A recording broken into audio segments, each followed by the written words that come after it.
Hey, this is Jason Mott. If you want your baseball news, listen to One Cardinal, One Cub, and One Beer with JJ and Vince.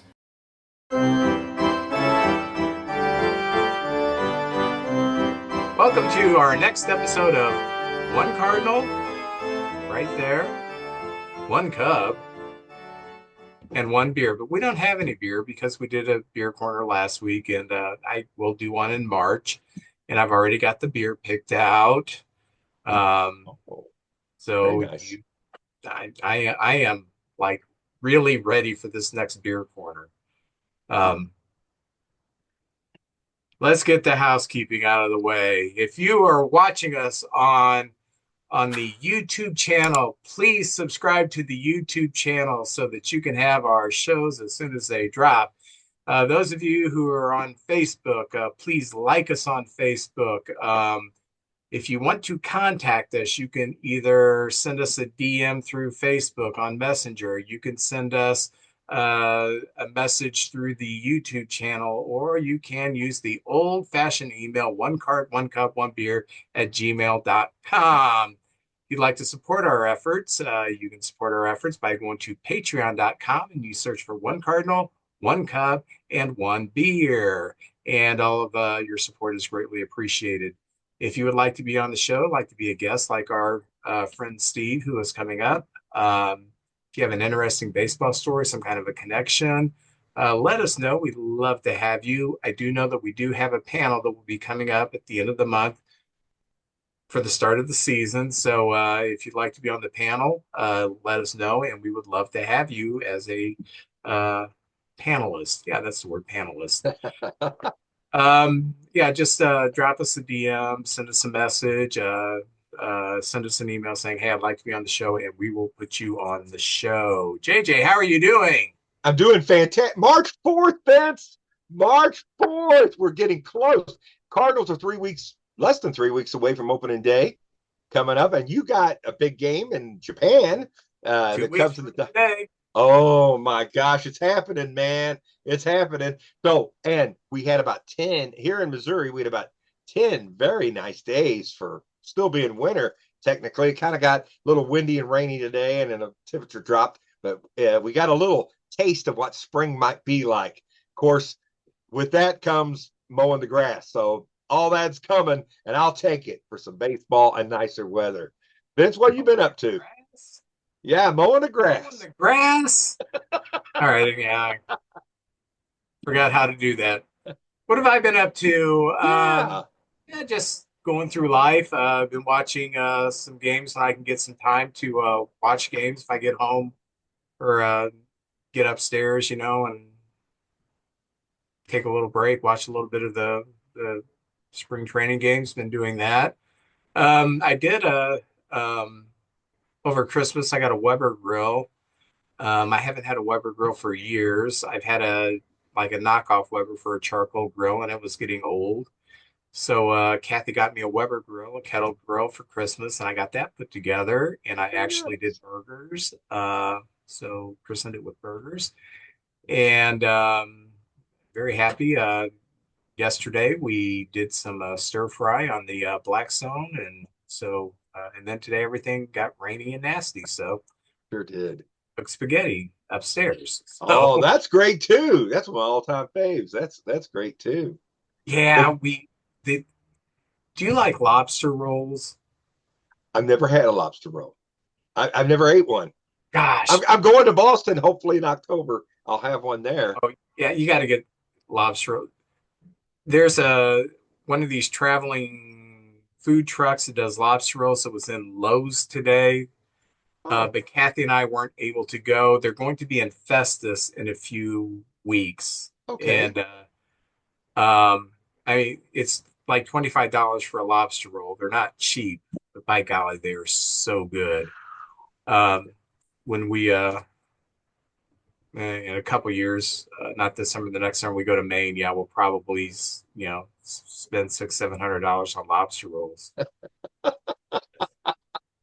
So is it like a sandwich? Is it like Yeah, it's a sandwich, okay? and Is it like a tuna consistency kind of thing, or just a little different than that, or not really tuna. It's got the lobster on it, and then there's like Connecticut, there's the main version, there's different versions Okay. of it, but it will have like a different kind of sauce on it, depending on what version you get. And some of them are, small, some of them are big, it depends on where you Right. get your lobster roll at. So, but yeah, you go out there on the East Coast where the lobster rolls are big. Yeah, you got to take the wife out for lobster rolls. Man, that sounds good. She's not Yeah. much on the seafood. So, usually when we go out to eat, she eats like half and I get mine and her other half. So that's why I look like this. But Well, it's a good deal. you don't have to feed her. She can just have the joy of watching you eat a lobster roll. That's true. She can wipe my mouth. That's right. or punch you in the mouth for not taking Well, her to the places that that's she'd want to go. One of the two. So, oh, yeah. I found out that Violet will not be home for spring break, which is kind of, oh, in your head, you've got these things, like, oh oh, yeah. this is what I want to do when she's home from spring break. Do this, this, and this. And one of the things that we used to do on Wednesday nights, we would sit outside. I have a TV outside, and we would watch AEW wrestling. And I thought I can't wait for her to be home because she's home. It'll be not a little bit nicer weather. We'll just sit out there on the deck and watch wrestling and eat some popcorn and stuff like that. But she's not coming home. So it sucks when your kids move away. I know. I know. Well, One yeah, in we all Memphis, one in Springfield, one in Omaha. There's only two kids I like anymore. The ones who stayed, yeah. Tabitha and Evelyn. Only two that are getting Christmas. And Bing Bong. Bing Bong as well too. Bing Bong will never leave me. I'm sure he'll die one day, but Sunday, I got to go up to Orlando Gardens. I met our upcoming guests there, and Tony Bruno was there too. And Vince, I don't like to take a lot of time showing off stuff, but I got some really neat items to show you. And one of them I think you're really going to like. First of all, I had this old picture from the 30s of Dizzy Dean. Look at that. Now, that's not actually signed. It's kind of photocopied signed picture. But on the back, he had like a little form letter he would send. And basically it says, hey, old Dizzy here. How you guys doing? Thank you for following the Cardinals. And at the end, it's really commercial. It says, are you still eating grape nuts? And it's like an advertisement for eating grape nuts. And I think that's kind of cute, for the 30s and everything. And they would send that to you. But Vince, I got this and I'm so excited. 1953. Now, Dizzy Dean's playing career was over, but it's the 1953 Dizzy Dean Baseball Dictionary. Look at that. And wow. Falstaff. Yeah, Falstaff. That's not made it on the beer corner. Is it still around? Is Falstaff still around? I don't know. Yeah. So it's just got words that Dizzy would say, and I don't know if people remember, but he used to be announcer for the Cardinals, like 41 to the mid 50s, and then he went to ABC and NBC and did games. And old Diz passed away in 72. But a lot of teachers didn't like him broadcasting games because he didn't speak. He's from Arkansas. We have our own way of communicating down there, and he would say, like, instead of slide, he would say slud, and he had little words for people. A lawyer was a player who always would argue balls and strikes, things like that. So all of that is in here, and I absolutely love that. Dizzy Dean Baseball Dictionary. And Vince, the only other thing I've seen endorsed by Dizzy was, and I saw this at one time. I didn't buy it. I don't think I really want it, but it was charcoal briquettes. Dizzy Dean had a picture of him on it. Charcoal briquettes. How about that? Dizzy was ahead of his time. He was before George Foreman. So how about that? Also, the Dwight Gooden ball. There's my Dwight Gooden. He signed Doc Gooden. I will say for all you folks that go to card shows up there, Orlando Gardens bring in huge stars. This week, like I said, they had Rafael Santana. They had Mike Heath. They had Howard Johnson and Dwight Gooden. And he signs Doc Gooden, by the way. But here's the problem. When you're in line, you're waiting to go up there, and you buy your tickets and everything in the back. You're making your way up there. There's people that just stand there, and they're talking to him, and he wants to be polite. But I think, well, that's my time to talk to Dwight Gooden. So I just said, hey, Dwight, are you feeling okay? You doing all right? And he goes, you know what? I'm doing pretty good. And I said, well, you look great. And thanks for coming out, man. He said, well, thank you. And then he said, what? One Cardinal, one Cub, one beer. And I said, oh, that's our podcast, Dwight. You know, if you ever want to come on there, you got an open door policy. So he just smiled and said, no problem. Hey, all right, thank you. But he was so cool. And he signed all my stuff. I got two cards signed by Dwight. It's kind of hard to break it down to what ones you want autographed, but I got this one here. That's how I always think of him. He's a lot thinner now, but when you see him, you go, oh my God, there's Dwight. Good. And, Vince, for about his first 3 or 4 years, he was as good as any young pitcher that ever came along. And then there he is on the mound, and he signed that one too. Well, then Mike Heath, can I tell you, Mike Heath was like a comedian. He was holding court, telling stories. When I got up there, I had him sign 3 cards, an Oakland A card, and he apologized to me. He goes, man, I'm so sorry I let you guys down. I came to San Luis. I didn't have a very good year. And I said, Mike, what are you talking about? You did fine. But he goes, I just expected more out of myself. There he is with the Tigers. And then I showed him this card, and this is what he said to me. I showed him this card, and he said, you know what I was doing there, don't you? And I said, I guess looking to what to call. And he goes, yeah, I had to look over at Billy Martin to see if he switched anything up. Because Billy Martin, that's when he coached the A's. So he'd always look over to Billy because Billy might throw something wild in there. So that's pretty cool. Got a little inside story there from Mike Heath.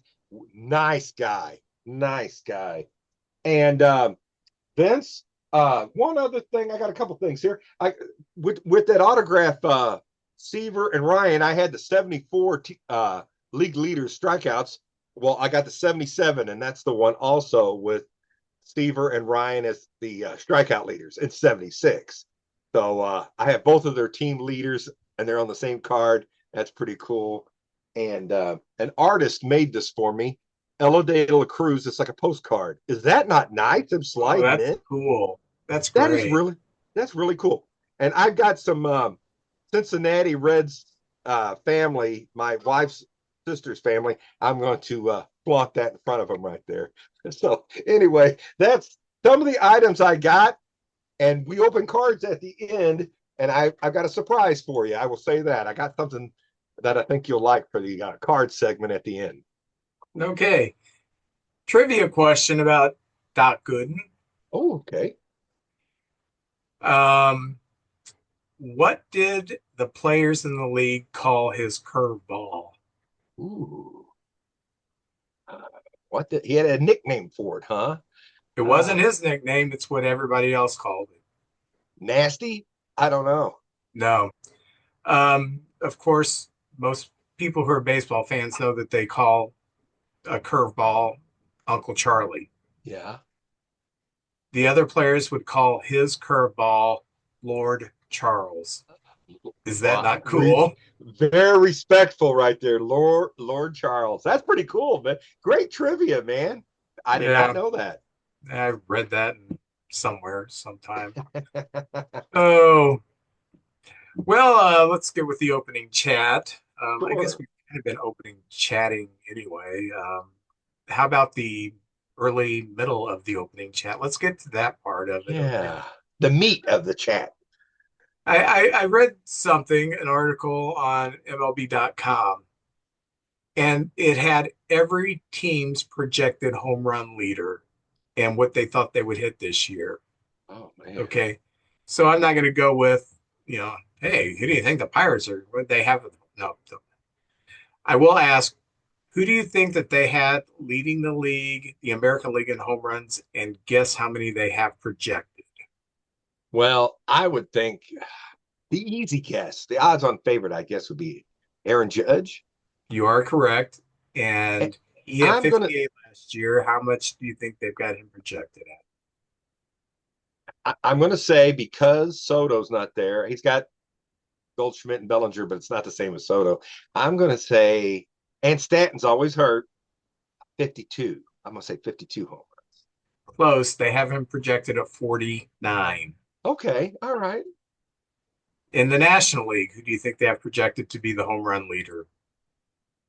National League. Oh, my gosh. Oh, man, that's tough. I'm just trying to think of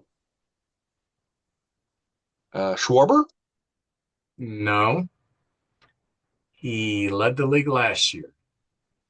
Soto with the Mets. No, I'm trying to think of No, who led the league. Vince, I'm drawing a blank on who led the league last year. I'm trying to think Otani. of. Oh, Otani. Well, he's going to be pitching this year too. How's that going to work? Well, if he's pitches, he can't bat then, right? Or will they make an Yeah, exception they, for him? they they've got the A rule where he can do the that? rule, whatever. Yeah. Okay. Okay. Guess what they have him projected at? That team just gets better and better. I'll say 50. 42, which I think was kind of low. Yeah.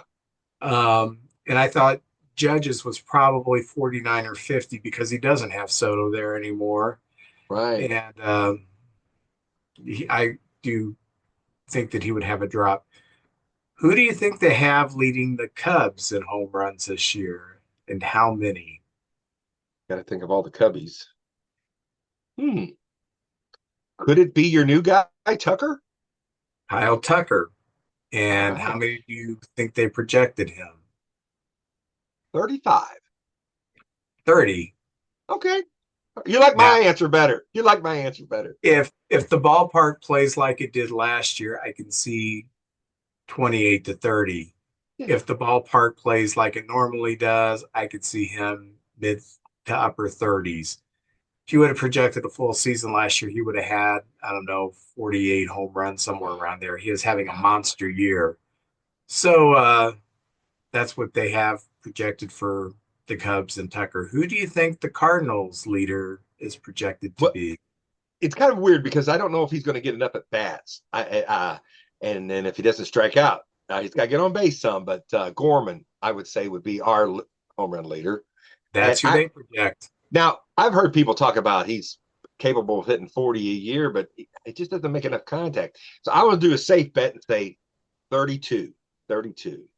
They have him projected at 25. I could see that. I could see that.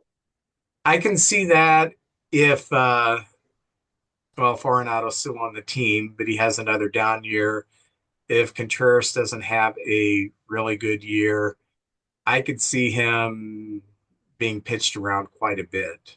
So 25, yeah, Yeah. I could see that. So I just thought that was interesting. I thought that the numbers were a little lower than what I would have thought, especially being Judge hit like 58 or 59, somewhere around there, and Otani hit 54, and they were projected to have pretty good drop offs. And Tucker was having that monster year, and they've really trimmed him down. And Gorman, I think that may be pretty accurate for Gorman. That's a good. That's a realistic, and I just there was. I know it's spring training, and Vince, you said that, but he didn't have a hit till Sunday, I believe. Which I know it's spring training, but you'd like to see him get a hit every once in a while, just like okay, everything's all right. So he did finally get a hit, and everybody took a deep breath. But I'm pulling for this kid. I want him to do good. We thought he'd be somebody special, and I really think he's got the chance to be like a Kyle Schwarber type of player. So I'm excited about it. Now, where do you think they're going to bat Tucker in your line in the Cub lineup? Where do you think he's going to be setting? If if they lead off with Hap, which I think they should, this, especially if there's a right-hander on the mound. If there's a left-hander on the mound, maybe someone else leads off, a right-hander, because Hap is just not as good right-handed as he is left-handed. But let's not get bogged down into that. So if you're looking at Hap, against a right-hander, he'd be left first. Second hitter, I think would be Saya, Tucker third, and then fourth we're looking at oh whomever, Michael Bush or somebody. Oh yeah. Um, but yeah, I see him batting third in the lineup. Um, Suzuki batting second, him third, and then Bush fourth. And then, depending on what's going on, maybe Dansby fifth, Shaw sixth, PCA seventh, um, Amaya eighth, and Shaw ninth, maybe. Did you see where there was ever an opportunity? Because PCA, I think one day he's going to be the leadoff guy. With him getting on base and his speed, disrupted the pitcher, and then you got Tucker in there in that third or fourth spot. I'm telling you what, that sounds like a something I wouldn't want to face as the pitcher. PCA standing on first, and I got Tucker in there, and I just think that's a recipe to get smoked right there. Yeah, I think it makes sense for him to bat a little lower in the lineup, take the pressure off him a bit, Yeah, and then if he's batting ahead of Tucker, he's not going to have nearly as many opportunities to steal as if he is batting in front of someone else. So um, I think eventually he will be a leadoff hitter, but right now, as young as he is, with Hap, who always gets on base, one of the best eyes in baseball, I think you don't put that pressure on him this year. I mean, he may tear it up, and they may put him at leadoff um, by midseason. I don't know, um, but I have no problem with him batting lower in the lineup right now. okay, okay. Vince, I am amazed. Paul Skeens just continues to amaze me. He's working. He's got two more pitches. He was basically a two-pitch pitcher last year. Of course, he was overwhelming. Both of them are great pitches. But now there's talk of four pitches. I think he had a four-seamer. Now he's going to go with a two-seamer. And then some sort of, I don't know what the fourth pitch is, maybe a changeup or something. But if this guy masters those other two pitches, I don't know what the rest of the league is going to do. And uh, the opening day, the Pirates are facing the Miami Marlins. So, man, that might be a game I would bet on right there. That could get Five exciting. innings, 13 strikeouts. With the cutting starters back, um, you think there's a what's the? Do you think Paul Skeens has a shot to take a no hitter past the seventh this year?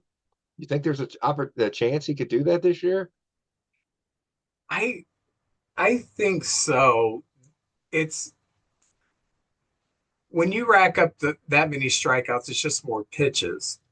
Right. Um, and I know he doesn't walk many people. He's got really great control, but still, if you're a strikeout pitcher, most players are going to see 4 to 6 pitches, which is kind of Yeah, getting a lot of pitches because you're you're right. striking pitches. So let's say you've went through the lineup 3 times and they've seen an average of 5 pitches. That's 105 pitches 3 times through the lineup in the seventh inning. So it would be a game where he's not striking out a lot of people and he's getting a lot of uh, first pitch swinging and stuff, which he's going to get because he's got control. You might as well go up there and try to see if he's going to get a groove a fastball on the first pitch, or maybe try to just to get me over a breaking ball or something. If when I played baseball, I was pretty patient and I had a pretty decent eye, so I didn't. I almost always took the first pitch. And I would like to think if I was a baseball player now, that's the way I would be. But if I was hitting against someone like Skeen, someone with this nasty stuff, with great control, I would want all of the hacks I could get to try to make contact with that sucker. So I think I would be swinging away. Vince, when I would take a pitch, if I knew I was going to go up and take a pitch, I'd act real aggressive. I'd be like, I want that. Come on, I'd be, let's do this. And then of course I'm up there taking a pitch. It was psychological. I got in the pitcher's head. Oh, Oh, by the way, what game was I watching? Um, who were the Cubs playing? And someone hit a line drive right off the pitcher's head. who Miller was it? Okay. hit it off Miller's head. First game of With the the year. Dodgers. Was it the first game of the year? I believe so. Yeah. Yeah, just Oh, Just sounded terrible, but apparently he's okay, you know. Oh, wow, what a thick-headed human being. Let me get to a few transactions. Those are getting fewer and farther in between at this stage. Kyle Finnegan signed 1 year with the Nationals to go back to Washington, which some people were saying, oh, yeah, he'd be a good Cub. He's getting older, and I think he saved 25 or so games for a bad team and had a 3.5 ERA. Um, so I I wasn't so hot on him. I think that's if Washington's going to sign you back, go close for them. Jose Quintana is coming back to the Central. He signed a 1 year contract with the Brewers. Um, he has pitched for every team in the division except for the Reds now. So well, there's always tomorrow. yeah, there's next year. So Hector Neris, who was a Cub last year, we paid him a lot of money to be bad, and then we shipped him to Houston. And I don't remember how he got to Houston, but anyway, he signed a minor league contract with the Braves. And from what I saw of Neris last year, yeah, he's I think he's finished. So, uh, but that's really all the transactions that's going on of any name. Over the next few weeks, we'll start seeing rosters dwindle a bit. We'll see some people who have some name recognition that will be getting minor league offers or just gone or whatever. So, but that kind of time where they're still looking at people. So, not a whole lot going on as far as transactions go. Well, Vince, we've talked about this story probably two or three times on here, but it's this week it picked up some speed. Pete Rose, Manfred is reconsidering taking him, I guess, off the ban list where he could be voted for the Hall of Fame. Me and you both, you've been to the Hall of Fame, and like you said before, Vince, he's got artifacts. He's mentioned in the Hall of Fame, Oh, he's all over the place. and there's not, but he just doesn't have a plaque. And then you said it so well, well, why do this after the man passes away? If you're going to do this, if this was the thing to do it before he passes. But it seems like Pete Rose is like a hot button issue where half the fans are like, no, he broke the rules. He knew what he was doing, and we can't have that. And then you have the other fans going, look at this guy, the greatest hitter ever. And he's not in the Hall of Fame. So kind of one of those split things. So I've just seen what you thought. Did this rekindle anything in your mind? Or are you still, I say no. I love Pete Rose. I like the way he played, but he just, the one rule you can't break, he broke it. Yeah. Okay. I can separate Pete Rose, the player who I admired, from Pete Rose, the man. And Pete Rose, the man, is a piece of garbage. And it's not just from gambling. You talk to people who had run-ins with Pete Rose, he was a horrible human being, spitting in people's coffee. He's a shit face. So I if you're gonna let him in after he's dead. That's my feeling is he doesn't get any satisfaction from it because he treated people like garbage. And I know there's a lot of people who worship Pete Rose because he was so great on the field, but I have heard the stories from people who have had interactions with Pete Rose says that guy that gambled, that broke the rules, that arrogantly defied a rule that is in every clubhouse and he knew the consequences, that's the real human being. The one who cheated on all of his wives and neglected his kids and all this other stuff, that's the human being. So, do I care that he gets into the Hall of Fame? No. I admired him as a player. He's one of my favorite players growing up, but I didn't know who the guy was personally. And then as you become an adult and all this stuff started breaking about the gambling, and then people started coming out of the woodwork saying, yeah, he was a garbage human being. I went up there to get his autograph, and he brushed me off and said nasty things. He was, to use a Missouri term, and I'm not using the Indiana term, he was a Hoosier. He was just a thick-headed guy who was very selfish. So do I think he needs to be in there? He is in there. He's all over the place. Do we enshrine him? Yeah, go ahead and enshrine him. He's dead. He can't enjoy it. Now, someone posted because now the president has said that he's going to pardon Pete Rose. Pardon him for what? He's dead. Yes, You know, pardon him from death. I didn't get that, and so someone in one of my Facebook groups says, the president has now pardoned Pete Rose. Should he be in the Hall of Fame? And all I put is, this is the most polarizing post I've ever seen on Facebook. It was. It's like, my gosh, you're just trying to stir up trouble there? So yeah, there are, and that is the internet for you. Everybody just like to stir.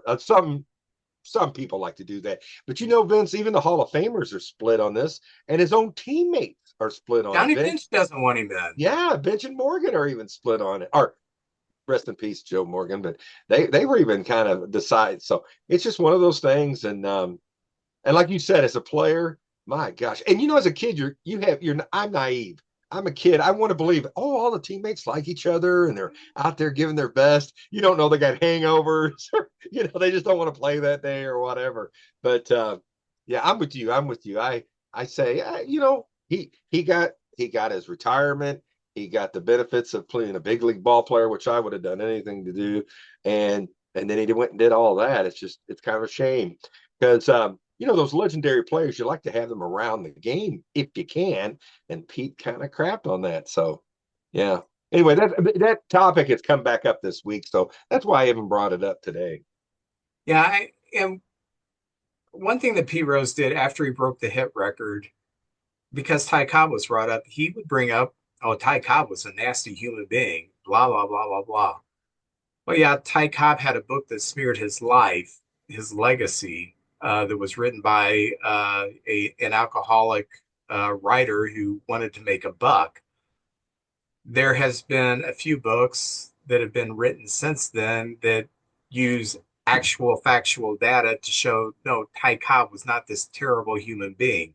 Ty Cobb did some wrong things in life, but Ty Cobb was not this racist, mean, nasty human being that beat people up with bats. He wasn't. And, we now know from just people doing historical research, which is a lost art in and of itself, that one of the biggest proponents for African-American players was Ty Cobb,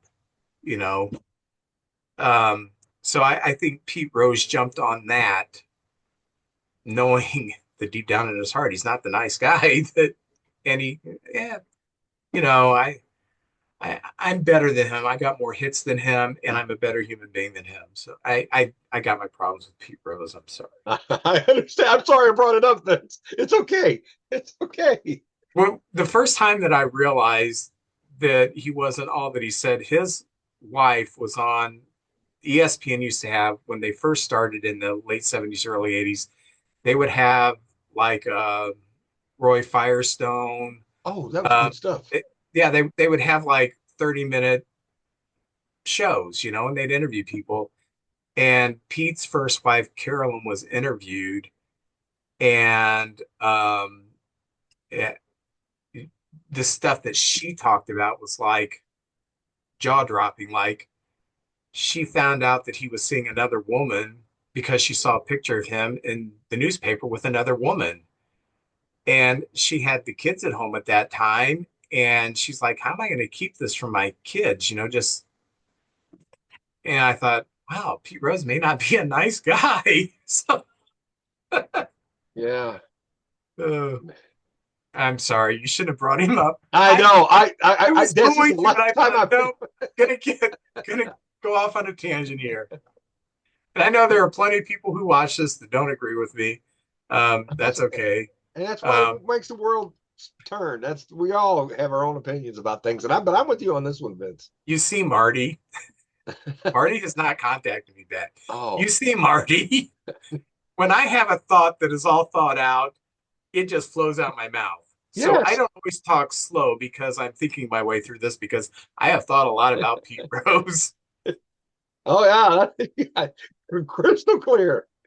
Oh, that's the only other thing I have is there's already some players hurt. I know the Brewers are struggling with some injuries, which Wait, the I, Brewers are struggling with injuries. yeah, they've got a few, and they're top Hold on. prospect. Okay, Yes, yes, yes, yes, yes, yes, yes, yes, yes, yes.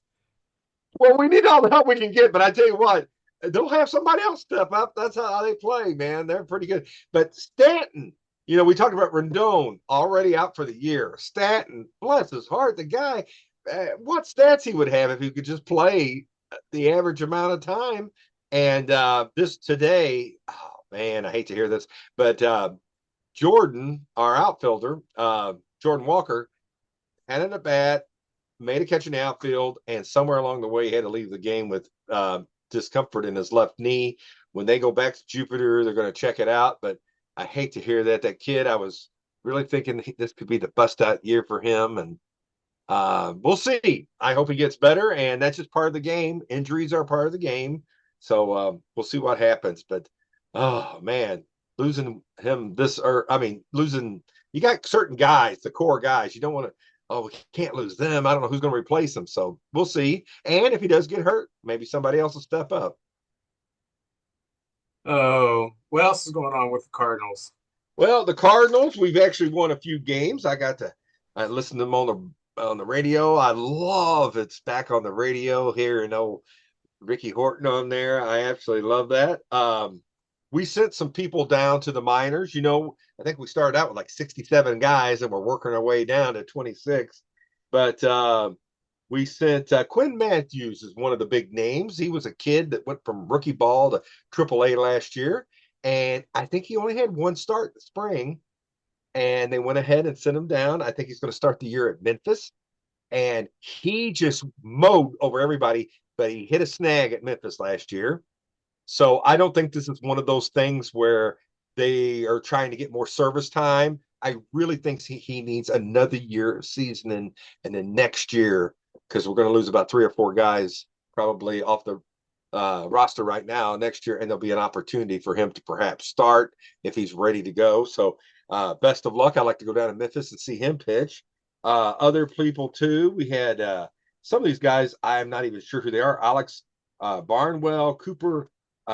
Last name spelled Hjerpe. He was our #1 draft choice a couple years ago.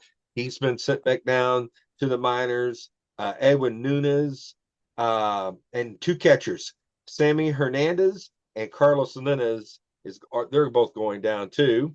Let's see. Zach Thompson, also a #1 draft choice, was shut down with a lateral strain, and he will be out for about 3 to 4 weeks, which probably sets him to start out his season in the minors as well. There was a chance he could have made the bullpen, but with this injury, he'll start down there in the minors. And last year, Vince, he 1 year in fall ball, he was the talk of the toast of the coast. He was the talk of the town. But last year, he was 0-2 with a 9.53 ERA. Ouch. So he'll be back in the minors this year, hopefully developing, getting better, and we'll see him sooner than later. I noticed something that when the Cardinals are playing in Jupiter, they're averaging about it's a 7,000 seat field. I've seen about 3 games down there, and our good friend Jimmy Turner sent some pictures up and said, I wish you guys were here. So he was down there and soaking up some sun and watching the Jimmy, just send us the flight information and we will come down there. Yeah, he was watching the Nationals. Him and Eric Freeland, another friend from school, they were both down there in their Hawaiian shirts, sitting in the stands, watching the game, Nationals Cardinals, and that stadium seats about 7,000 people. Well, when the Cardinals are there, and it's about $12 for parking, and tickets are about 25 to 85. To be honest with you, they're 25 to 85. That's like regular season prices. And the Cardinals are averaging about 4,500 a game. And on the weekends, it's a little higher. Weekdays, it's a little lower. But the when the Marlins are hosting a game and the Cardinals aren't there, they're only averaging about 2,000 fans. And Vince, I don't know. I would think they would have more than us because their fans are down in that area and they can come up and watch them play ball. So But let's be honest, the Marlins aren't a What very good team. fans? What? What? What fans? They Well, don't there's care. 2,000 of them, hardcore Marlin fans, or people who just came off the street and somehow got in there or something. I don't know. But not that I'm saying, hey, Cardinals are better than the Marlins, but I'm just saying, hey, we're They throwing are pretty good. Marlin fans, we love you. We love you, Marlin fans. Um, both of let's you. both of you. Yes. Albert Pujols is he managed the Dominican Republic. He's going to in the World Baseball Classic in 2026. That's coming back around, and he's going to manage the Dominican Republic team, and that's an honor. That I'll tell you what, the Caribbean teams, there is such enthusiasm, and I think all the countries, the U.S., all the countries, people really want to be on the teams. There's a lot of enthusiasm, but something about the Caribbeans, they just go. I mean, there is a rivalry with those other teams, and it's just exciting to watch this. But anyway, he'll be managing that team. And last year he coached, and I won't be able to say the name of the team, but he to the Dominican League and Caribbean uh, series title last year, and it was his first year coaching. So he's got lots of money. He doesn't need being a coach. That's a lot of work. You're on the road, but I admire that he wants to coach, and I think one day be an MLB coach. Um, I'd love to see that. I'd love to see him come back to St. Louis. But like we said before, Vince, just because you were a great player that doesn't translate to being a great coach. Ted Williams, my all-time favorite hitter, his teams just didn't do very well when he was coaching them. Didn't he have So a? Didn't he? He had one or two winning seasons. he was with the Senators too. They weren't. With Uh, I think when they moved to Texas, oh, he okay. had a couple seasons where But did okay. he did okay. Yeah. Yeah.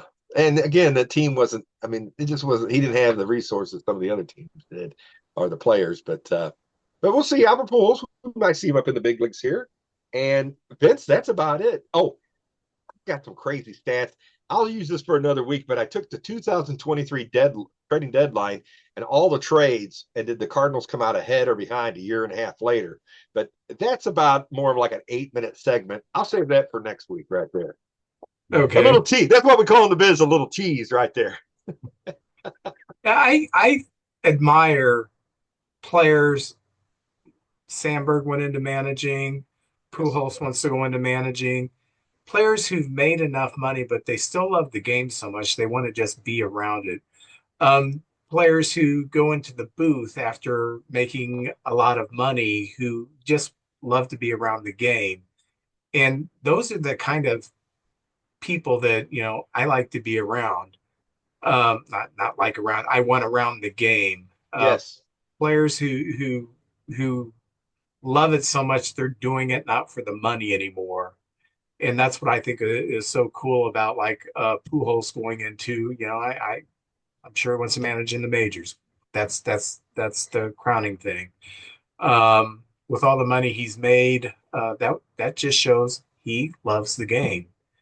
And another person that I think that just seems to love the game so much that I hope sticks around in some capacity, even though he's made his gazillions of dollars. Bryce Harper, just Yes. love his enthusiasm for this game. And man, you make that kind of money, you could just retire on a yacht. But some of these people they'd rather go out and learn how to manage, or they want to learn broadcasting or something. I just think that's so cool, and that's really good for the game. I love the Mets. I got to hear some of their games with Ron Darling and Keith Hernandez. And the third guy, I can't remember who he is, but they do a heck of a job. That is a great broadcasting team the Mets have there. Oh, in Cub news, speaking of those who were sent to the minors, Owen Casey, who, if he was healthy, would probably have been battling for maybe a roster spot. But he's not played. He's dealing with his injury, so he's going to the minor league camp. Caleb Killian, who we got in the Chris Bryant deal. I still like his stuff. He's been sent to the minor league camp. He had a good outing last year at the end of the year. I think it's 7 shutout innings. He's got the stuff, but he's dealt with some injuries. If he can stay healthy, I do think he's like a third or fourth guy in the rotation, or possibly a bullpen arm. Uh, Gavin Holloway and Cody Petit have also been sent to the minor league camp. And if Cody Petit sounds familiar, that's who we got in the Bellinger trade. And there was already an article, someone, we got this guy in the Bellinger trade, and he's already sent to the minors. The Bellinger trade was a salary dump. I mean, we could have gotten a bag of manure for him, as long as they took took him off our hands. So there is one guy in camp that is really intriguing me. He's a Rule 5 player from Detroit, and his name is Gage Workman. And I don't think he's played above Double A. Big kid, about 6'5", plays decent defense at third base, and he's got some great power. There's a lot of raw ability there. Now, the thing with a Rule 5 player is you either have to keep him on your roster throughout the year, barring injury, or you have to send him back to Detroit. So this is what's making this interesting. He is a corner infielder. We already know that Nico Horner is not going to Japan. He's staying stateside and trying to get ready for the opener stateside, which I think is in Arizona this year for us. Matt Shaw may not be going. Matt Shaw has been injured with an oblique injury. He's played 2 of the last 3 games. The first 2 games he's played in the spring. Got a hit today. Had a pretty decent play at third base. So, but there's also rumors that maybe Matt Shaw won't be going just so he can get more reps and be ready for the opener stateside, because I think it's just not too much longer away that they will be actually going to Japan. So it's a real disruption in the spring training season for them. So if Nico won't be going at second, we do have Birdie, we have Bruhan, we have some people who can play there depending on if they make the roster or not. But if Shaw won't be going, I'm going to be fascinated to see if Gage Workman makes the team and is the starting third baseman in Japan. And then what is that going to mean when everybody is healthy? Because he would have to stay on the roster. Just a fascinating quandary that we're in. It's a good quandary, but it's a fascinating one because all the tools are there and he's having a good spring. And you could see why the Cubs picked him up. You see a lot of Rule 5 players come in. A lot of times they will sit on the bench and not play much at all. And it's kind of a hole in the roster. Who's the guy the Cardinals had about 20 years ago? They had a Rule 5 player that they kept the whole year, and he barely made it on the field. Yeah. Was he a reliever? Maybe he was a reliever. No, this was a position player. Fast guy. I can't remember, but they had him on the roster for the whole year, and he barely played. Alex Cole, maybe? Does that name sound familiar? But anyway. So that's just going to be a little bit fascinating to see what happens with that. PCA gave everybody a scare. He had a right hammy tightness, so he didn't play yesterday, but he played today and he got a little league home run. Yay, because, he's so fast. He is. But I bring up that he was out yesterday for this simple, I thought, interesting thing. Do you know who played center field for the Cubs yesterday, being PCA couldn't play? I don't know. Tucker? Seiya Suzuki. They put Suzuki. How'd he look? Okay. He looked okay, but he didn't have anything tough. So Um, Assad is still recovering from his oblique strain. He's not going to be ready by the beginning of the season. So Colin Ray may be that fifth starter. We kind of got him to be like a swing guy, a bullpen guy, uh, spot starter guy. So, um, and he's looked okay. I saw one of his games, and he looked okay. And also just happened probably 20 minutes before I got on the air here. We have signed Yency Almonte to a minor league deal. We got him in the Michael Bush trade. Um, and he pitched like 15 innings, 16 innings for us last year and got hurt. He looked good, but then he got hurt. I guess he's just been hanging around, so we signed him to a minor league contract. So, we'll see if he's got anything left in the tank. And last week I got on here, the Cubs were 6-0-2 or something like that, and now we are 9-2-3, three ties. So what's Hey, that mean? Does that mean we're going to win the World Series? No, no. it doesn't mean anything. So, oh, speaking of Yency Almonte, you know who needs to have Yency Almonte as a guest on their podcast? Oh, he would be very entertaining with the one, the only Jeremy Connor. Jeremy Connor. Comes a time in every man's life when he needs some advice on relationships. You need to listen to the podcast DMDR, which stands for Dating, Marriage, Divorce, Remarriage, from my good friend Jeremy Connor, the Dr. Phil of the Boot Hill. You can find DMDR on Spotify or whatever platform you choose to listen to your podcast. And welcome to our guest segment. We have with us Steve Souza, not to be confused with Steven Souza Jr., former outfielder for the Rays, although he will be our guest next week. Maybe, Whoa, I don't know. the chance. So before I turn this over to JJ, Steve, let me ask you, how did you become a baseball fan? Well, growing up north of Philadelphia in the 70s, I was very lucky. I mean, I was a baseball fan because first and foremost, we played baseball, after school every day. I grew up by a big park. I grew up in a neighborhood with a lot of boys of various ages, but we all played together. We really played all sports, but we just loved baseball. I think that was the passion that we had. And then, of course, you were always looking to try to find anything baseball related, of course, professional baseball. And that also led into like being collectors, whether it was baseball cards, even, getting Sports Illustrated or Sporting News, right? I mean, in the 70s, we were all just dying for information on baseball. I remember getting the Sporting News. We got, it came in the mail every Friday. And after you read it, like you literally gave it to one of your friends and they gave it to another friend. And so that was kind of the start of my baseball fandom, let's just say.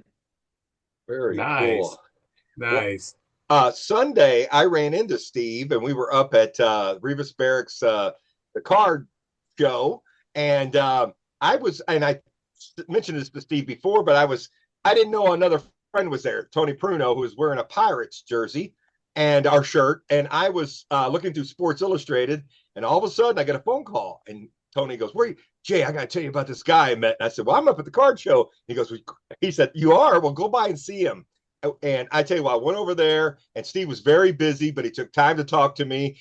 People were over there chit chatting with him. But as soon as I talked to you, Steve, I knew you were kind of a kindred spirit because us, Vince, you, me, us people who just love baseball, it just poured Right. out of you, and we talked and everything. And so you mentioned, and for in your honor, because I knew you grew up in the Pittsburgh area, I have a Roberto Clemente uh, Okay. Uh, T-shirt in the background. I don't have a jersey. I have Other a few. side of the other side of the state, JJ, but it's okay. That's all right. Well, and I know you said you watched Met growing up. You watched the Yes. Yankees and the Mets and the Phillies and the Yankees and Pirates. the Mets. Well, Yeah. I have my wife got me this for Christmas. Seaver and Ryan in I the see back it. It's there beautiful. signed, and I'm so proud of that. Not that I'm bragging about, but I just love the hobby and everything. Yes. And what you do, we all collect. I mean, Yeah. Vince is not what I would call a collector, but I get him things. I said, Vince, you got to get this, like the Cub belt or whatever.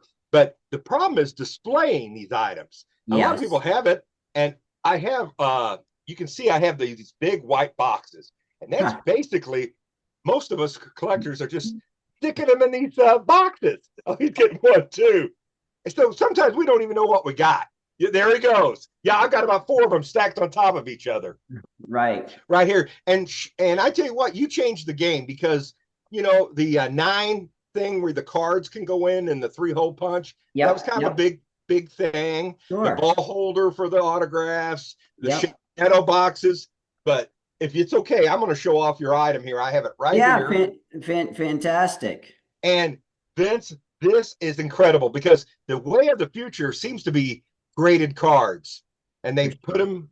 So I'm going to show you this. This is, first of all, it is made incredible. My wife, who makes me put my baseball stuff in this other part of the house, she said I could have this in on the main part of the house. She goes, "Oh, that's nice." No. Yes. There's only 2 things. I have a Brooks Robinson Saturday Morning Post thing autographed by him. She said that can go in the main part of the house, and this and your item right here. First of all, it's got a magnetic lid, so it's very durable. So that I don't know if you can see, but that lid, my gosh, it's so durable. And these cards just slide right in. So these, I only have about 5 graded cards, and you'd be happy to know 2 of them are Paul Skeens.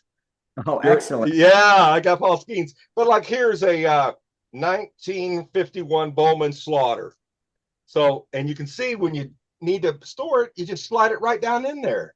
It's fantastic.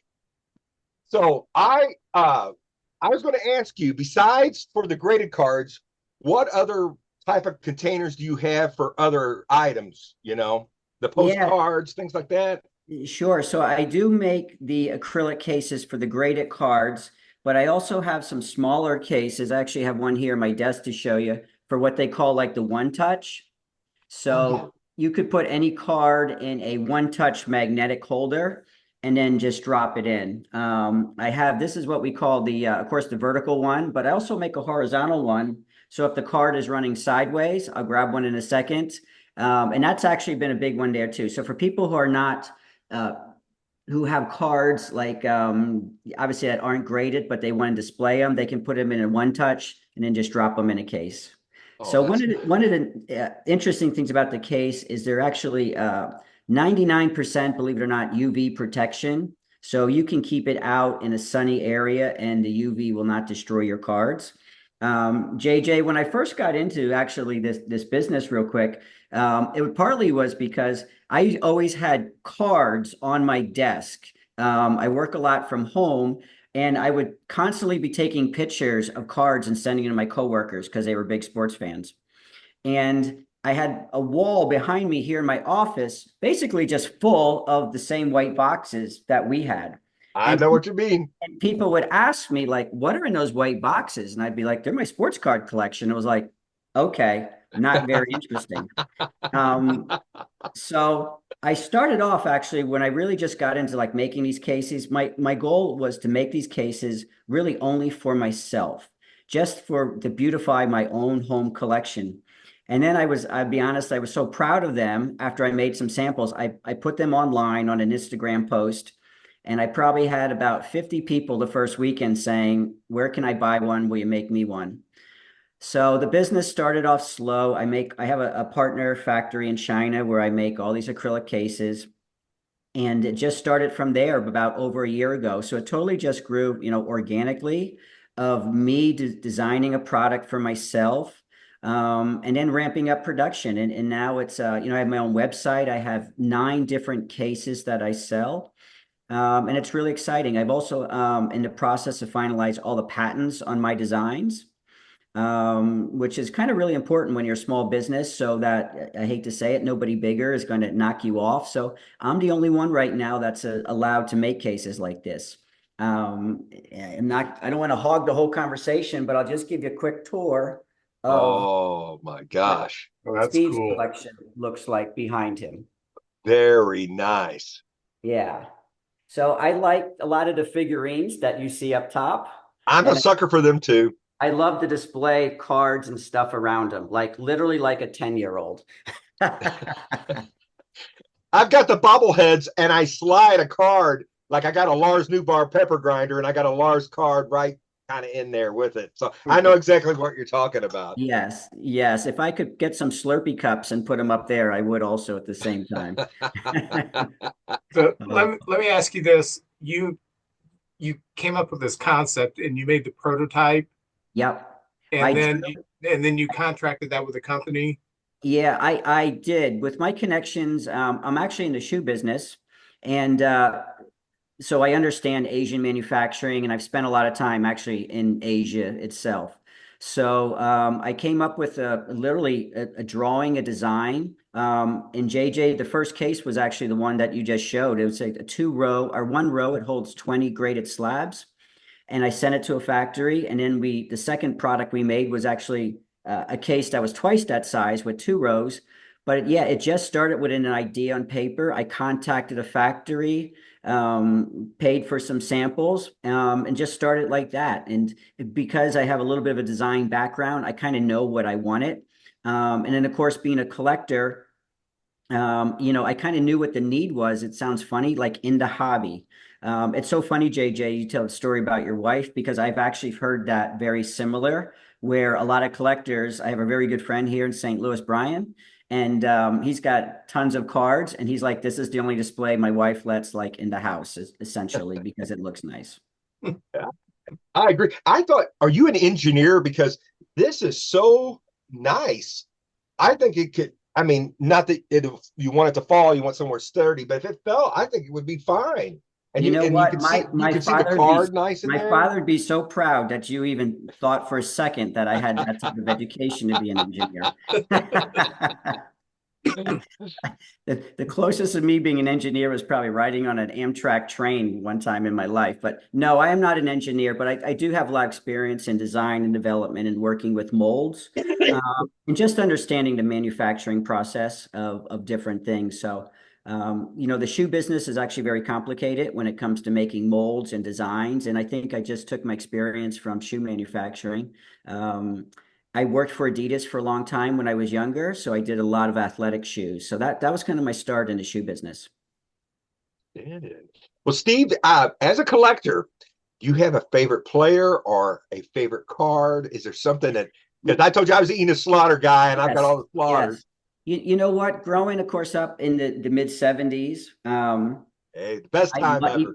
even though I was a Phillies guy, I loved Pete Rose, Joe Morgan, and Johnny Bench. Oh yeah, the big And red I machine. don't want to say how couldn't you love the Big Red Machine during that time. Even being an Eagles fan at that time, I loved the Steelers on football because how could you not love the Steelers being from Pennsylvania in the 70s? Oh, But when you talk about favorite cards, you know what actually some of my favorite cards are, or what some card collectors call oddball cards. Um, and I'll turn around just for a second. I have some here. So actually, they're not your traditional Tops or Flair or Donruss cards, but it's some of the cards. Actually, here's some good ones right here you guys will appreciate. Do you remember the cards that came out of the cereal, out of Kellogg's cereal? yeah, Yes. 3D. Man, these 3D cards, I love these 3D cards to death. I just have a pile of them right here. I'll show you. So this is a Gibbs. 1970 Kellogg's Bob Gibson. Oh yeah, in Vincent, I'm perfect sure shape. one time you must have fought with your siblings for some prize in a cereal box. Oh, But yeah, shit. so to answer your question kind of quickly, JJ, I loved like the oddball cards. Whether it was going to like 7-Eleven and you remember I used to pull the disc off the Slurpee cups, all of that type of stuff I just loved. And of course, I wasn't able to keep it from when I was like a childhood to an adult. And now that I'm adult, like that's my passion going after and finding that stuff because the passion I think for card collectors, especially our age, is like when you see and you feel that card again that you had when you were 6 years old, there's something special about it. I agree. I'm a sucker for the 75 tops, the Yes, two-tone me too. color. That I'm putting that whole set together, and that is my all-time favorite. Oh, Bryce Harper, Philadelphia Phillies, very nice. I didn't see Yes, the name on the back. yes. So in my collection here, this is 40 Hall of Famers from the 1975 set. Wow. God Yes. love you. I But see that. Yeah, but look how beautiful the colors are of those cards, and that's the one you're referring to, JJ. Oh yeah, it just caught my eye back then, you Yeah. know. I'm Yes. I'm with you on that. Yes. Very cool. I'm jealous, Vince. I'm jealous. No, no reason to be jealous. Do you remember the Hostess cards? Of course, I love the Hostess. Yep, We and had we had Phillies a breaks. yeah, we had a little market in my neighborhood, and it's actually still there. And when they would do the individual deals, sometimes they would just rip open a regular packet Of and they would course, throw them away. So me and my friends one summer, we spent just about every day going through the trash trying to find empty boxes, and then we would totally pack get it. cards. Yeah, I yeah, would have done oddball the same. cards. That would be something I could get into. Yeah, it's super cool. People call them oddball cards in the hobby. I don't know if there's a better name for it, but I love those, say, non-typical, tops issued sets. They're really cool.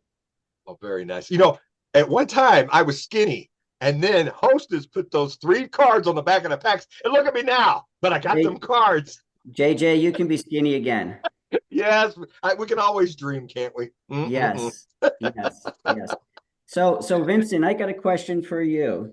As a Cubs fan, and I'm a Phillies fan, what year was the Phillies Cubs game that the score was 23 to 22?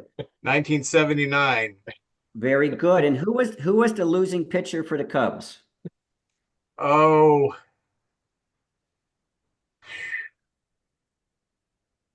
I remember Randy Lurch started for the Phillies. I don't know if actually he did that. I don't know. I'll have to look because he was I traditionally think the he reliever, I think. I think he started and they had that huge lead because he hit one of the first home runs in one of Okay. the first innings, and then he didn't stick around. Um, It would be was Bruce was Suter. It yeah, would that's be what I was going to Bruce say. I Suter. think How it was about that? Suter.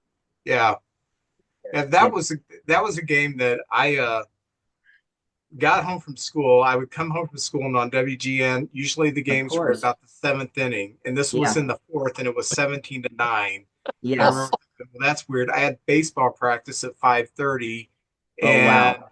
I had to go to baseball practice, and I think by then it was high teens or something. And Yes. I got to baseball practice. This is how much society has changed.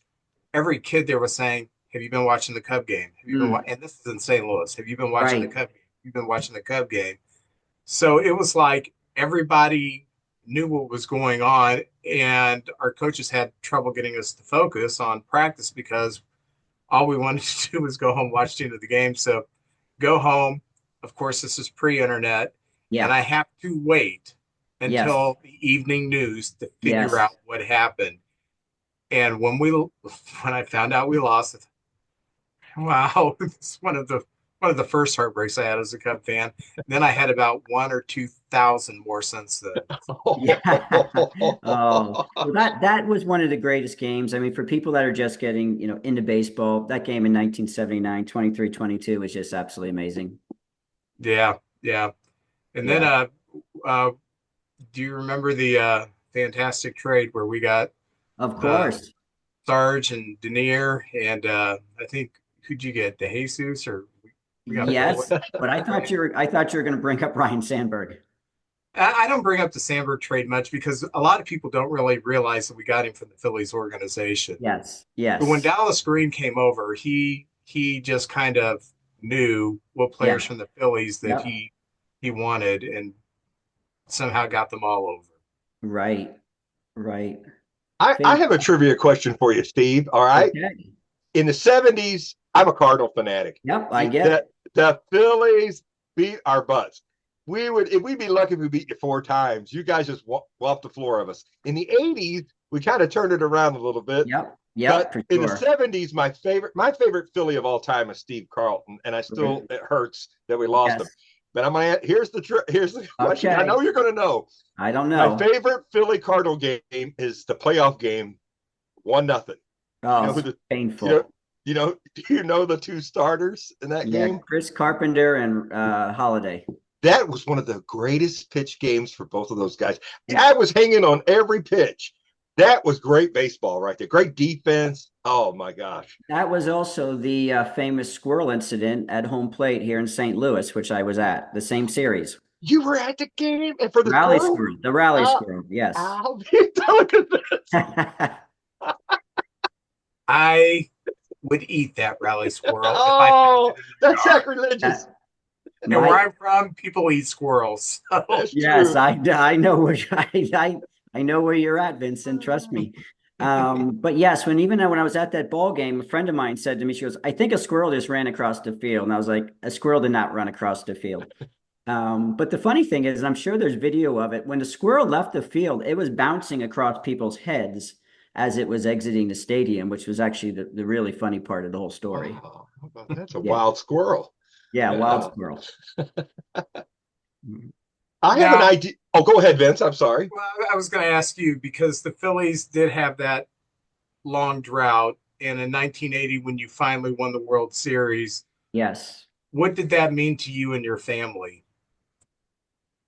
It was, I mean, incredibly exciting. And again, we didn't other than like the local news, right? This is pre-ESPN, so you had local news and you had the newspaper in terms of information.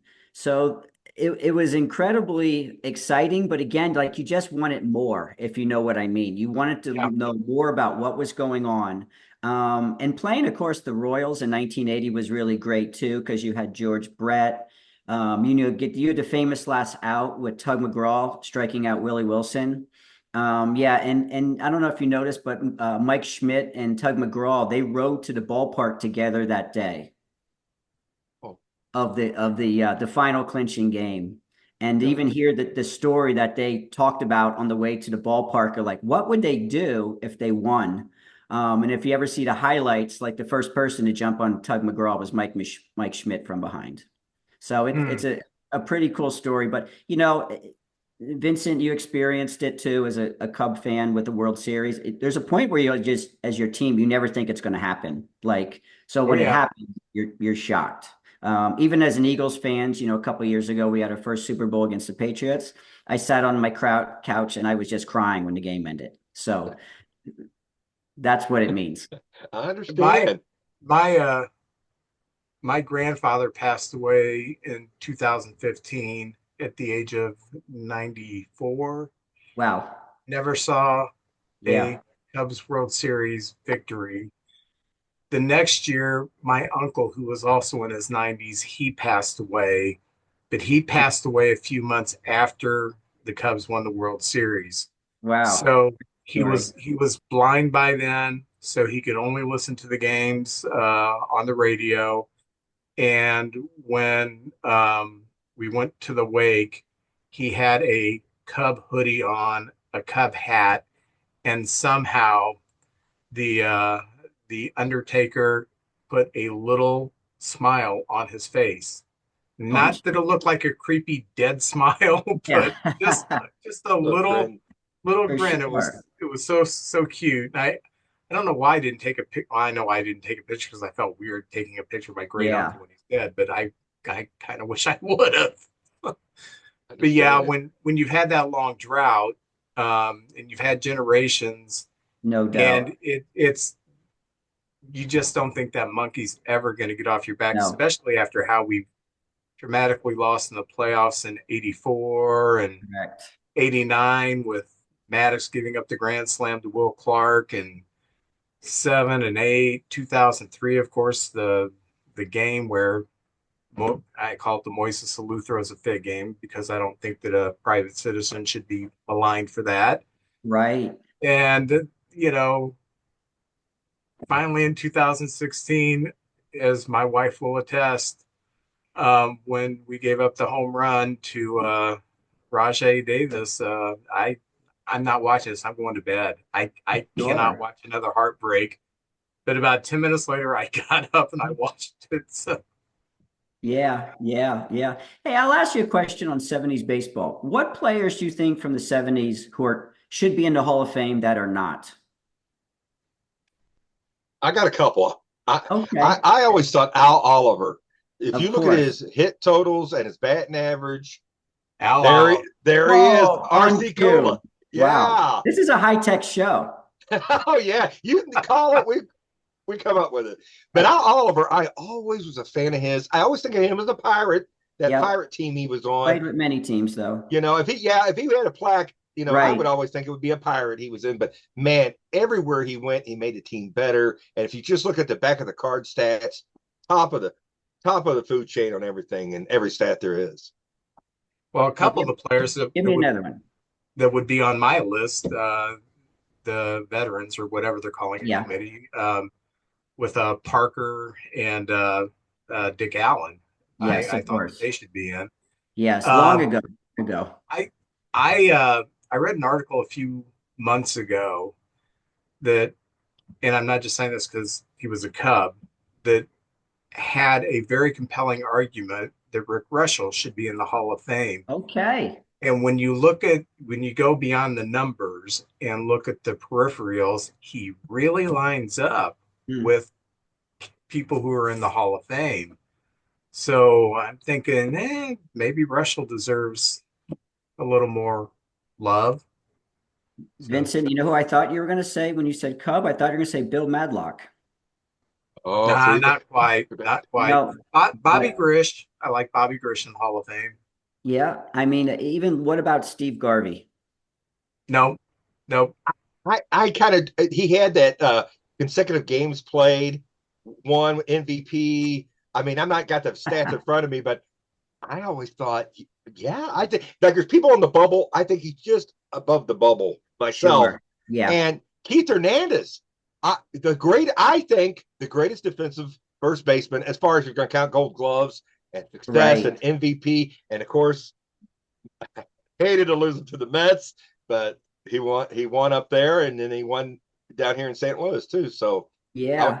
and you're going to think I'm crazy for this. I've mentioned this one other time.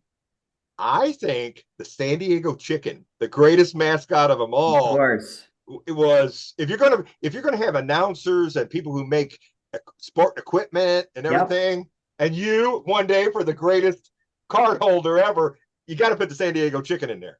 there's a huge display of the chicken in the All Hall of Fame. right, so he's So in there. he's just I not need in. a plaque. I want a plaque. Now, my issue with Garvey is not statistics. It's Yeah. not the games played streak. It's not the winning. My Right. issue with Garvey was the '84 playoffs when he beat us in Game 6 with a home run off Lee Smith. So I He came get up it. big. I get He it. came up big. All it's the time. nothing personal, though. Yeah. Oh, but it's very interesting. The 70s, there were so many great Hall of Famers in their prime. Oh yes. Again, we just talked about Seaver and Ryan on the pitching side, and just every team just had legendaries. I'm not exactly sure, but even when you go back to the late 60s and you add in some of the other guys like Clemente and Gibson who were in their prime back then, that maybe decade and a half, the amount of Hall of Famers in their prime was just unbelievable. Well, I truly believe that people talk about the '50s or the '30s being the golden age of baseball. I truly believe it was the '70s. It wasn't as popular as it was Right. back then. Attendance was down all around the league, but as far as the quality of players dispersed because of the draft on all teams, just about every team seemed to have a star. It wasn't these super teams like the Yankees were in the '30s and '50s, and the Cardinals were back in the '30s and 40s. '40s. But it seemed like every team had their stars that, oh yeah, that's so and so. He's a pretty good player for the Expos. Steve Rogers. Oh yeah, the guy's a pretty good pitcher. Too bad he pitches in Montreal. Yeah, But every team seemed to have at least somebody you would want to go to the ballpark and see. Oh yeah. for sure. For Definitely. sure. Hey, Steve, I got an idea. And you can Okay. have it if you want. I'm throwing it out there. This is yours. I used to just have any player I could get sign a ball, but now Yeah. I just get pitchers. Okay. And what I do is, you know it as much as I do. Back in the 60s and 70s, players actually had good handwriting. Right. Today, Of course. I got a Mason Wynn autograph. It looks like hieroglyphics. It's like crescent moon, a triangle and a exclamation point. So this weekend we had Doc Gooden up there, and what I do, somebody give me this idea, is I take an old ball card that I have multiples of, and I kind of just take a paper clip and then I put it in Yep. there, and I got the stats on the back. Yep. If you can come up with something with the ball for the autograph ball and the letter of, I got a little thing of authenticity in the back. That Yep. would be, I tell you what, I'd be Yeah. grateful to you. And you know what? We're actually are working on some stuff for balls and also bats. Oh, Because nice. bat displays are very tricky also. Yes, sir. I know a lot of those ball displays are literally made out of plastic cubes. The quality's not very good. I think anything on those type of display items, you want to have like super clear acrylic with the UV protection, right? Because that's the whole thing. You want to protect your memorabilia. But I agree, as card collecting keeps getting bigger and bigger, I think there's definitely a need, right, to have a card that goes with the ball. It just kind of tells the story much more because a lot of times when you just look at a ball, you don't even know who signed it, right? For I, many areas, I, I agree. right? Yeah, So, that's like you true. said, you have a win autograph somewhere that's not so good. I did see actually an online story about a week ago where Fanatics was actually working with the quarterback from the Bears on having him sign his sports cards in a more legible way, if you could believe that. And I guess it's Caleb Williams is his name, and they did a whole thing on him. And his autographs then on the cards that Topps was putting out for football with his autograph were absolutely beautiful. So oddly enough, I think there's demand of people just not putting XO on cards anymore because the value's not really high, right? If you can't read somebody's name. You guys probably know the story, but Harmon Killebrew was one who had one of the best sports autographs ever. And he used to literally educate and talk to the younger players and tell them, like, you have to really give the best when you're giving someone an autograph. And he's got a great signature for a guy with a long name. All right. Thank you, Harmon Killebrew. Thank you for the story. That's a great one. I'd never heard that before. Yep. His Well, as autograph's beautiful. Look it up. as someone who has terrible handwriting, I don't write anything out. I type everything out. I haven't written Yeah. anything serious for decades. Um, I I wish someone would have taught me how to write legibly. When I was in third grade, I wrote an assignment and my teacher couldn't read it, and she showed it to the class, and she had the class take a poll what I should have to do, and the class voted that I should have to do the assignment over again. Wow. And I protested with this. My protest was handwriting is a skill. I can't make it better. I'm third grade and I come up with this. Uh, and fortunately, I had a good relationship with my third grade teacher. She just thought it was funny, but Yeah. serious, man. It's a skill. I can't make it any better. And we'd only been writing cursive for like a month. And so Yeah. That's another thing. A lot of the kids today don't do cursive. They print or they're just, digitally putting it out there. So yeah, maybe if you're going to be a big star, learn to write your name legible. I like that. Very nice. I think that, and the other thing too about, the sports stars today, they're not signing like autographs like they used to because as you guys totally get, they understand that people are taking their autograph and quick grabbing it, putting on eBay and Right. selling it. And they're a little bit tired of that. So it's actually really difficult now, I think, to get players' signatures. I remember going to Phillies games as a kid, and we always went early for batting practice. You could go right down to the dugout and get a whole team to sign your baseball before the start of a game. That would never happen today. You know, you I love baseball and professional wrestling. I love Oh, wrestling. So I thought you were reaching for something. I'm going to, but I'm going to let you finish. All right. Well, what it is you got to catch the star before they get big Yeah. or on the way down after the career's over. I remember Kurt Angle was at a car lot in Memphis, Tennessee. I was like, Yep. oh, he's the Olympic champion. I'm going to go down there. Got a picture with him and everything. And then, like a year later, you couldn't even get near him. And so I've met a lot of these guys. I don't want to name drop Abdullah the Butcher, Ric Flair, but Yep. Very nice. it's pretty cool. And I feel that way with baseball too. Some of them in the off season just show up and Yeah. and they're nice, but once they get to a certain level, they just don't have time to do that anymore. But I'll be honest with you, my collection are my babies. If somebody came in and said, I'll give you a crazy money for something, I might get rid of it, but Yeah. I enjoy so much of this stuff. I couldn't see myself getting rid of it, to be honest with you.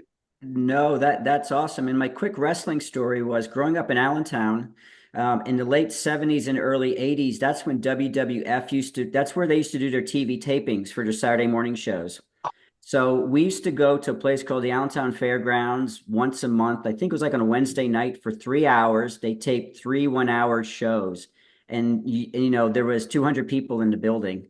And my friends and we always went for a lot of years in a row every Wednesday night. So I saw, Hulk Hogan's first match in the WWF, and that's with, Bruno Sammartino and Andre the Giant. They were all there up and close. So I was really lucky as a young wrestling fan. Oh, that The, is the great. history of Ag Hall wrestling is really cool.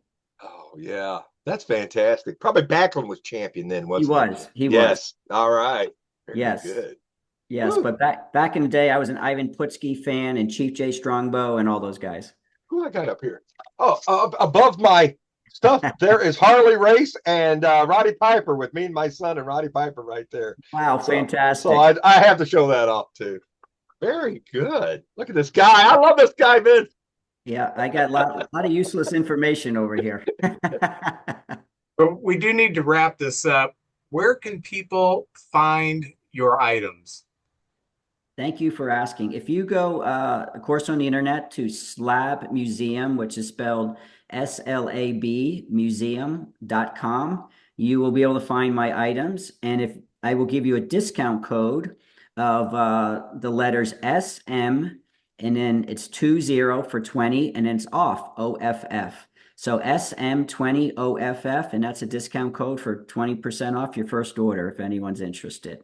Well, thank you for joining us, and Oh, good I, luck. I appreciate your support and your friendship, both of you guys. And I look forward Yeah, to thank seeing you, you in Steve. You're person. the best. Thank you. JJ was so excited. I met this guy, and he's sending me pictures, Oh and boy. I'm having a hard time. What am I looking at here? I knew it was something to hold graded cards, but I Yeah. couldn't see exactly what it was. So I got to get Yeah. this guy on here and find out exactly what JJ is so excited about. This is really cool, though. I'm excited to come back on, Vincent. We can do beer of the month of a Yangling beer from Pennsylvania.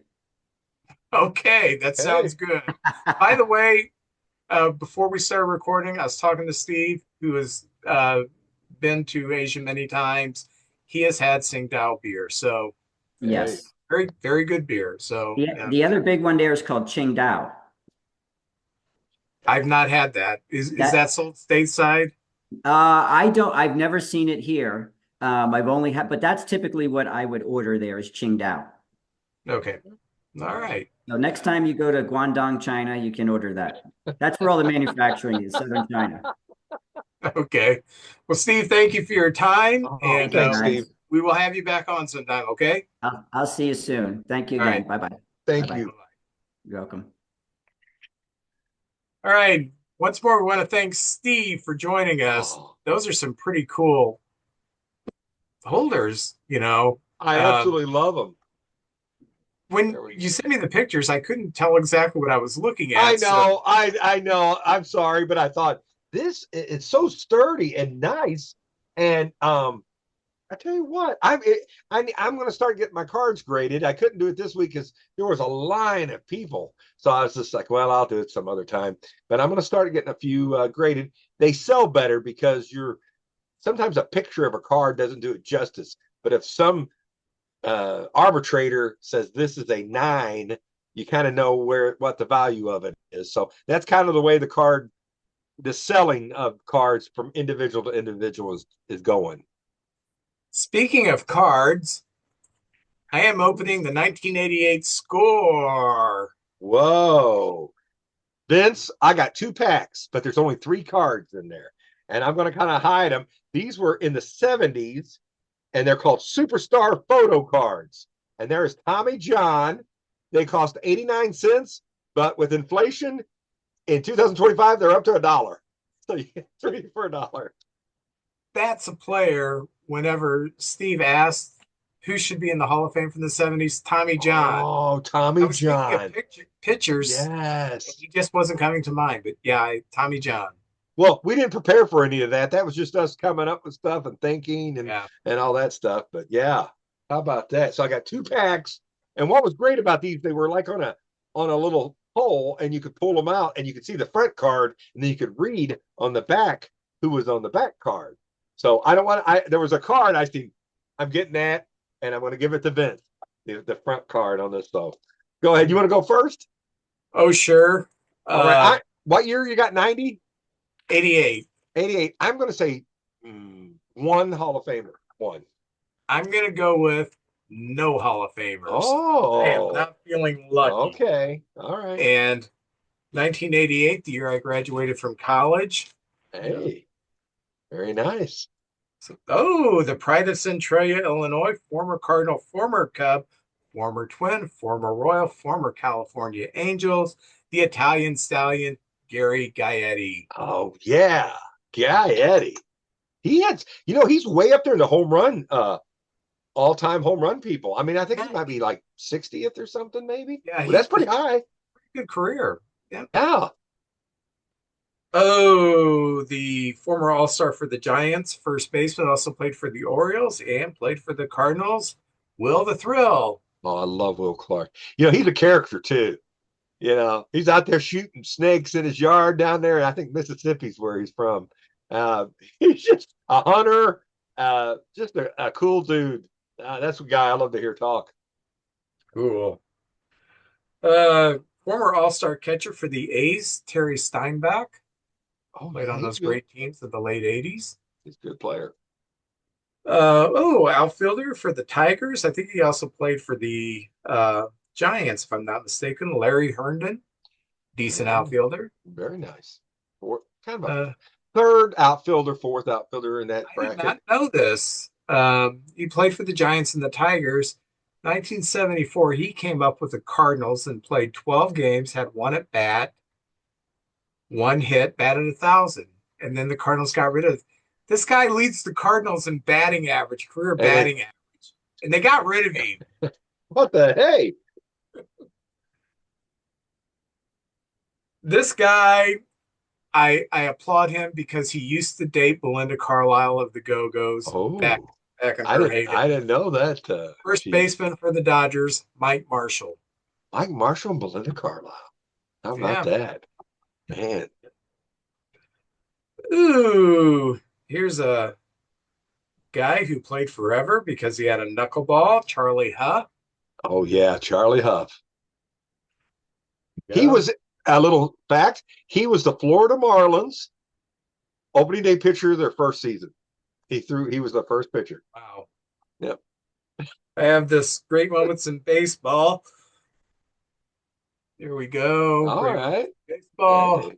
And it says, Don Larson's perfect game, but once more, I can't read. I think he got everybody out in the World Series. Former All-Star second baseman, used to be a Yankee captain, former baseball manager, also played for the Mets and the Pirates, Willie Randolph. Oh, yeah. A great Yankee. Yeah, he went to the Yankees for Doc Medich. I did not know that. Very good, Vince. I only know that because I had a friend who was a huge Pirates fan growing up. And what disappoints me, I saw this friend at a funeral about a year ago, and I asked him, I said, John, still a Pirates fan? He said, I don't pay attention to baseball anymore. Made me want to cry. That does. That's sad. This guy had a rifle named after him, shortstop for the Angels, Dick Schofield. Schofield, yes. I think his father played baseball, too. Oh, really? I think so. As for Bible nerds, there's also a Schofield Bible that was popular in the 30s, which is why most people believe in all that eschatology stuff that you learn in Protestant churches, how the world's coming to an end all the time. All the time. Yeah, that was not by the Schofields named Schofield who put it in his Bible. So, center fielder for the Dodgers, John Shelby. I remember. I think Baltimore Oriole too at one time. Ah, Maybe. you remember this guy? Pitcher for the Cardinals, Tim Conroy. That's a Yeah, good that is a pitcher. good picture. And there he is on the other side. Look Handsome at guy. that guy. Looks like a Paul Skeens kind of guy. Yeah. Got the Skeens look. And it says in the back, Tim Conroy dates gymnast. What the heck? I'm going to start getting me one of them little mustaches. Um, this is a guy who, if you got in a fight with, like hand-to-hand combat, you couldn't touch him because he was Steve Shields. Force field. I know there are people that think, I can't believe this guy used to be a comedian. He's not funny at all. Catcher Junior Ortiz for the Pirates. Oh, Hall of Very Good flamethrower for the Angels in the early mid 70s, had arm problems, reinvented himself as a breaking ball specialist, Frank Tanana. Yes. I remember Tanana was the number 2 pitcher behind Ryan. On the Angels, I believe it was Ryan and then Tanana. And then they might have ended up somewhere else together. Maybe the Rangers or something. But anyway, Detroit, I know he went to. He went to the Rangers 82 to 84, and then 85 to 87 was with the Tigers. You're right. He reinvented himself because he was a flamethrower in his early days. Yeah. Oh, here's the ageless wonder, left-hander for the Mets, pitch forever, Jesse Orosco. Big Chief or something they called him. Yeah, he was good. This guy used to be the guitarist and lead singer of Fleetwood Mac, Bob Welch. Oh, well. I keep using that joke every time, Bob Welch. This was the year right before he went out and won 27 games. Sentimental Lady, I believe it was his big hit. Sentimental Lady, Ebony Eyes, yeah. Oh, Ebony Eyes. Oh, I've got his album down here somewhere. Oh, yeah. Not his album, the real Bob Welch. Yeah. I have never heard of this guy, second baseman for the Indians, Tommy Hinzo. Never heard of him. I've never heard of him either. At least his mother loves him. Yes. Shortstop for the Braves, Jeff Blauser. I think he played for the Cubs for a while too. I went to Atlanta, Fulton County Stadium, and I saw Greg Maddux pitch against the Reds. It was the game that Deion Sanders came back to Atlanta. He was now a Red. It was also the night that O.J. Simpson was in the White Bronco. It was that night, and Blauser hit a home run to win the game, and they won 3-2. And Maddux, I think it was a complete game by him. What a night! And we get home, we turn on TV, and every channel is O.J. Simpson, and we're like, "What the heck's going on?" So Maddux threw a complete game, which meant he threw about 41 pitches. Yes, the good old days. Designated hitter for the Twins, Mark Davidson. Do not remember him either. I remember John Davidson from That's Incredible. Yeah, that was a great show. I used to watch it all the time. Remember the guy who caught a bullet in his teeth? No, but I remember a guy who ate a complete tire, little piece by piece. He ate a whole tire, or a bicycle or something, chain and all. There was an episode of MASH where Klinger decided to eat a Jeep. Yeah, he was salting it and everything. I remember that. Right. Well, no Hall of Famers. No Hall of Famers. I'm going to take this top part off first with the Tommy John on it. What's great about this is, it kind of takes us back to another time with these photo cards, but on the back is the checklist, which is pretty cool. There were 60 cards. Yes, 60 cards in this set. So I got what year? Let me see. I'm trying to look to see if it says it. 1980. I was going to say Tommy's in a Yankee uniform, so I think he went there in 79 or 80. So, all right, cool. This is the first one I bought because of the top card, so I'm going to save that card for last. But we starting off with a Hall of Famer, and look at these jerseys. The one and only Phil Niekro. Oh, How about that? Now I like that. the back of the card, it just says Phil Niekro, Atlanta Braves pitcher. So 1980. Look at old Phil right there. He pitched for a long time, and Yeah. I got to meet him. Really nice guy. Love baseball. Oh, the inside card, which I didn't have a clue, was a played for Whitey Herzog twice. The one and only Daryl Porter. How about that? Look at that Oh my photography. gosh. I do not remember him with a mustache. How about that? Back in his Kansas City days, he originally played for the Brewers. Well, he went to Kansas City, came to St. Louis. So how about that, Daryl Then he went Porter? to the Rangers. Oh, I Yeah. see. I didn't know that part. Yeah, Yeah, he finished his career in Texas.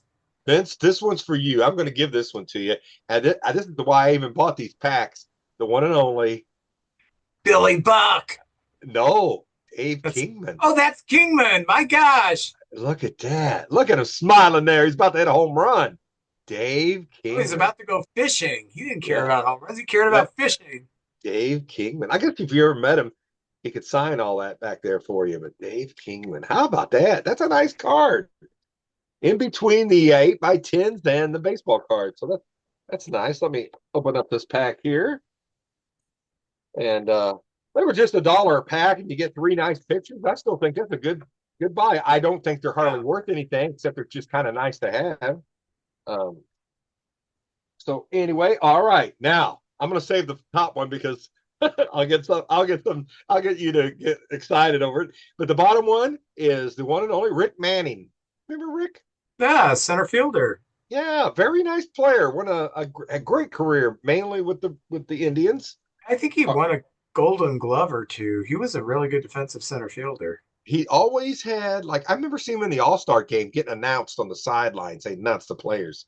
All right, this guy, you and Steve, our friend from today's show, would both like a lot, has a history with both of your teams. The one and only Larry Boa. Larry Boa. Look at that. Larry Boa, one of the Yeah, all-time the Phillies greats. certainly got the best of his career. Yeah, yeah, good player. And this is the last one. And Vince, I kind of got this one because I got Dave Kingman for you, and you can have this one if you like it. Da da da da da da da da. Steve Garvey. Steve Garvey broke my heart. I hate him. Oh, Steve Garvey. I tell you what, that guy had some big forearms, let me tell you. So anyway, that's the 6 I have, and these are the tops. What do they call these? Tops photo cards right there. Top photo cards. I just happened to run into those, and I thought, well, that's a pretty good deal. Rick Manning won the Gold Glove in 1976. Good call, man. Good call. Broadcaster. No, did not know he was broadcasting. I didn't Well, know that JJ, either. what are you up to this week? Well, Saturday, a boys' dream hobby shop, 12 to 2. We've got Ray Hartman, a friend of the show, Tony Pruno, and one of Ray's friends, Paul, coming down. We're all headed down there to get things signed by the one and only Jim Edmonds. Very exciting, and they just keep naming. I know Vince Coleman's coming back. They just announced that this week. I've heard murmurs of other players that I'm not supposed to talk about yet. But Saturday, I'm going to do that. And then Sunday, I may just I'm working on my baseball room in a different part of the house, and I'm so excited. Every day I'm putting different things up and moving stuff around, and so that's what I'm up to. I'll get to see Tony and Ray and Ray's friend Paul, and go down there with a lot of folks down there. They watch the show religiously. They'll say, "Hey, I like to sing on this, JJ," or I go down there and I'm like Norm from Cheers. And I go in there, and everything. It's just a fun time. I recommend everybody come down there. It's good time. It's not just baseball. They sell like players' sneakers. That's not my thing, but that could be y'all's. There's cards. There's autograph pictures. There's basketball, football, hockey. I know Brett Hull's coming down this summer to sign autographs and meet the fans. So, come on down. So that's what I'll be doing Saturday. So if I went, being you're like Norm, I would be like Cliff Clavin, the guy that sits at the bar and just spouts off stupid facts because that's really all the brain works. Yeah, we'll sit at the end and just talk with everybody. That'll be fun. And I'll drink Mountain Dew instead of beer. Yeah, well, I got the only two kids who still remain in the area coming over Friday for supper. So That'll be uh, great. Tabby Amando and um, Evelyn and her boyfriend Tony. So cool time talking to them. It'll be a So great weekend. yeah. Well, JJ, you have a good one. You too, sir. All right.